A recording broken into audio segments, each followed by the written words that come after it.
Bonjour à tous mes futurs compatriotes canadiens. Bonjour, j'espère que vous allez bien. Aujourd'hui, je vais spécialement m'adresser aux étudiants, ok?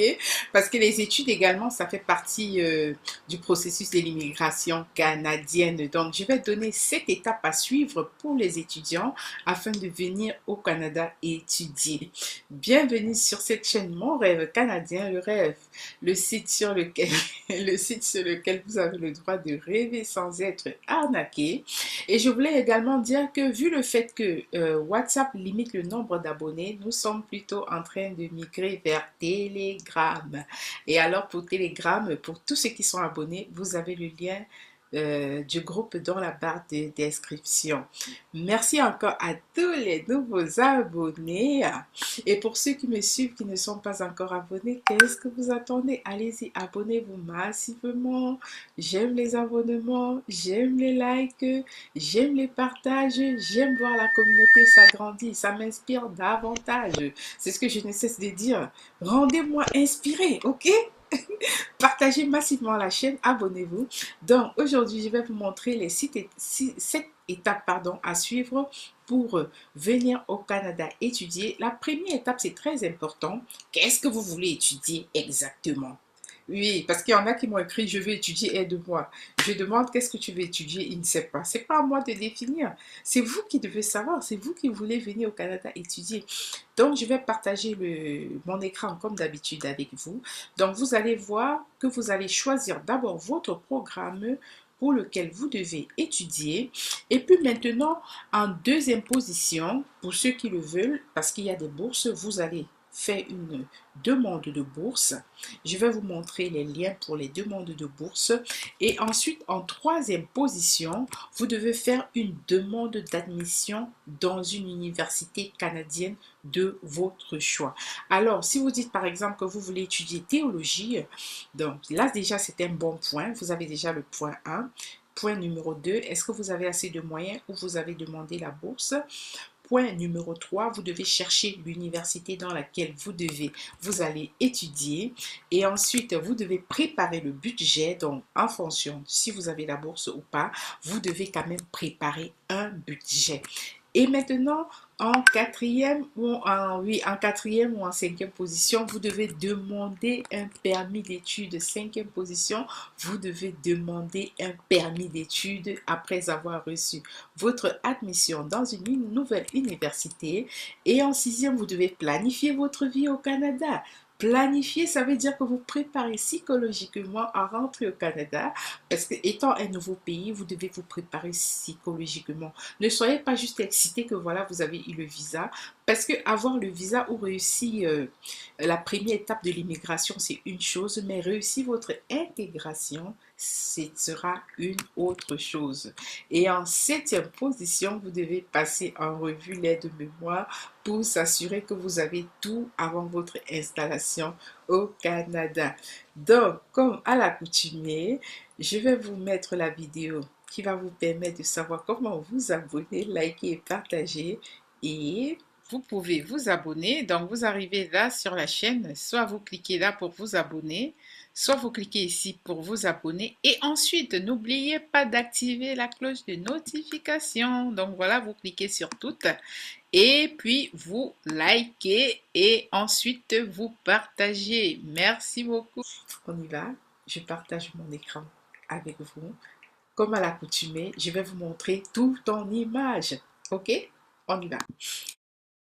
Donc voilà, étudier au Canada en 7 étapes. Donc tout ça, je vous ai déjà dit ce que vous allez faire. Et je voulais rappeler que, parce qu'il y a un étudiant qui m'a demandé est-ce que j'ai besoin de tests d'anglais pour étudier dans une université anglophone. Ce qui se passe, c'est que dans les universités anglophones, on peut vous demander soit le TOEFL, comme ils disent là, soit on vous demande l'IELTS, soit on vous demande le CAEL. Par contre, pour les universités francophones, ils vont vous examiner et ils vont vous évaluer de manière individuelle. Et je voulais dire en passant, en Ontario, il y a déjà une université francophone qui a été créée récemment. Alors, pour ceux qui veulent postuler dans cette université-là, vous allez voir tout dans la barre de description. Je vais mettre le lien de cette université francophone ontarienne spécialement. Mais toutefois, si vous voulez suivre les étapes, vous faites juste clic droit. Et une fois que vous avez fait le clic droit, vous allez venir là pour voir les différents programmes qui vous sont offerts. J'aime bien ce site EduCanada parce qu'ils offrent la possibilité aux étudiants d'apprendre sur tous les programmes que les universités canadiennes offrent. Alors là, vous allez faire ceci, vous allez choisir une catégorie, soit vous écrivez dans la recherche, soit vous choisissez une catégorie en particulier. Et il y a beaucoup qui m'écrivent, qui disent que ouais, je fais dans la mécanique. Donc moi, du coup, j'ai choisi mécanique et réparation. Vous allez choisir mécanique et réparation. Dans quelle langue voulez-vous étudier? Si vous n'avez pas de préférence, ok, vous laissez comme ça. Ou bien vous dites bilingue, ou vous dites français ou anglais. Parce qu'il y en a qui me suivent qui préfèrent étudier en anglais, il y en a qui préfèrent étudier en français, et il y en a qui préfèrent étudier dans les deux langues. Mais nous allons choisir français. Le niveau d'études, ici au Canada, le Canada a un système universitaire. Pour ceux qui vont aller à l'université, ils ont un système où on parle de 3 cycles. Dans le système universitaire, on a le premier cycle, on a le second cycle. Dans le premier cycle, ça dure 3 ans, c'est niveau bachelor. Le deuxième niveau maintenant, c'est le cycle maîtrise. Et le troisième cycle, c'est le cycle doctorat.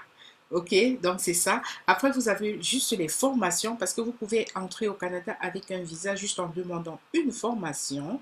Vous pouvez également juste aller dans un collège où vous avez le niveau collégial et vous allez sortir avec un niveau collégial. Donc, ce n'est pas l'université parce qu'au Canada, on a un peu de tout. Le Canada n'est pas trop axé sur les études comme l'Europe ou l'Afrique. Alors, nous, on va laisser tous les niveaux. La liste des provinces, pour quelqu'un qui dit, ouais, je vais juste entrer au Canada. Donc, vous allez laisser les provinces sans choisir. Et quand vous cliquez sur afficher la liste des programmes, le système va juste vous renvoyer tout ce qu'il a trouvé par rapport au choix que vous avez fait. Donc, vous avez choisi, fait juste 2 choix. Vous avez dit que vous voulez étudier en mécanique et réparation et vous le voulez en français. Alors, voilà. Et puis, voilà, il vous propose plus le Québec, parce que c'est plus le Québec. Nous avons dit français. Alors, c'est le Québec qui va plus vous proposer les études en français. Quelque chose comme la mécanique, c'est pas par exemple ici dans cette université francophone dont je vous ai parlé. Et là, vous voyez, il y a par exemple carrosserie, voilà, il y a un DEP. L'AEC, c'est une attestation d'études collégiales. C'est différent d'un DEP. DEP qui est un diplôme d'études professionnelles. Voilà, c'est ça la différence entre les deux. L'AEC étant un peu plus soft et puis le DEP est légèrement plus difficile que l'AEC. Vous allez cliquer là pour voir les pages suivantes, pour voir toutes les provinces et tous les programmes qu'on vous propose. On vous propose un DEP en réfrigération, en génie du bâtiment et vraiment et en mécanique agricole. Lorsque vous choisissez des petits diplômes pareils, on vous donne la formation rapidement et vous devenez productif pour le monde du travail très rapidement. Donc voilà, c'est le Québec qui nous propose tout le programme en français dans le domaine de la mécanique et réparation. Ensuite, pour la recherche de bourse, vous allez cliquer là. Et puis, vous allez rechercher tous les programmes de bourse. Donc là, il vous donne tous les programmes de bourse internationale. Voilà, bourse à court terme au Canada pour les étudiants et professeurs internationaux. Vous allez cliquer sur le lien afin de voir comment appliquer ou bien postuler pour cette bourse-là. Parce qu'ici, nous, on dit appliquer. Au Canada, nous disons appliquer, qui veut dire postuler. Vous allez prendre la peine de lire parce que je sais que vous êtes des étudiants. Vous voyez un étudiant qui me dit qu'il ne comprend pas, sincèrement, c'est un peu délicat là. Ok. Et puis, vous allez faire une demande d'admission. Déjà que pendant le choix du programme, vous avez vu les universités qui postulent, là où vous pouviez postuler. Donc, vous allez cliquer à ce niveau-là. Maintenant, pour préparer votre budget, voilà, vous allez voir préparation du budget. On vous dit à peu près comment est le coût de la vie au Canada, ce pourquoi vous allez dépenser, le logement, l'alimentation et ainsi de suite. Il vous explique vraiment, vraiment tout. Et là, pour le permis d'études, vous allez voir comment demander, après avoir rempli toutes les conditions, choisi l'université, reçu une demande d'admission. Voilà, on vous explique comment vous allez faire la demande de permis d'études. Et en plus, j'ai également fait une vidéo là-dessus. Ils disent aussi, vous pouvez cliquer là pour voir comment obtenir un permis d'études. Vérifiez votre admissibilité à un permis d'études. Donc, nous allons cliquer là et bam, on tombe sur le site de l'immigration.